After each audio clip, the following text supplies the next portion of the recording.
성폭행 전과가 있는 형제가 집에서 수십 차례 친딸을 조카를 성폭행하는 걸 누구도 몰랐습니다. 관계기관들은 현행법상 범행을 막기 위해 할 수 있는 것이 없었다고 말합니다. 무슨 일이 있었던 건지 사건을 뒤따라가 봤습니다. 안지연 기자입니다. 12년을 감옥에서 지냈던 아버지가 출소한 건 지난 2020년. 당시 피해자의 나이는 13살이었습니다. 출소 당일 아버지는 거실에서 TV를 보던 딸을 성폭행했습니다. 끔찍한 범행은 이뿐만이 아니었습니다. 같이 출소한 둘째 삼촌은 일주일도 안 돼 조카에게 범행을 저질렀고 막내 삼촌은 아예 5년 전부터 성범죄를 저질렀던 걸로 확인됐습니다. 피해자는 함께 사는 친할머니에게 이 같은 사실을 알렸지만 제대로 된 도움을 받지 못했습니다. 정신지체 3급인 아버지 그리고 둘째 삼촌은 길 가는 청소년들을 납치 성폭행한 죄로 2차례 처벌받아 범행 당시 전자발찌를 찬 상태였습니다. 법무부 보호관찰소의 감시 대상이었던 겁니다. 역시 정신지체 3급인 막내 삼촌도 아동 성범죄 전과자였습니다. 하지만 오랜 기간 이 집에서 수십 차례 성폭행이 이어지는 동안 그 누구도 알아채지 못했습니다.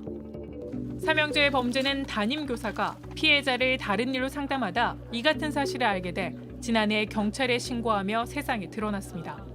법무부는 상습적으로 청소년들을 대상으로 성범죄를 저질러온 이들을 제대로 관리하지 않은 것이 아니냐는 취재진의 질의에 형제들의 앞선 범죄는 딸이 아닌 불특정 피해자를 대상으로 했던 데다가 법원의 결정 없이 임의로 가족과 분리할 수 없었다고 밝혔습니다. 10여 년 전 범죄에 대해 선고할 때 법원이 딸에 대한 보호 조치를 내리지 않아 더 할 수 있는 게 없었다는 얘기입니다.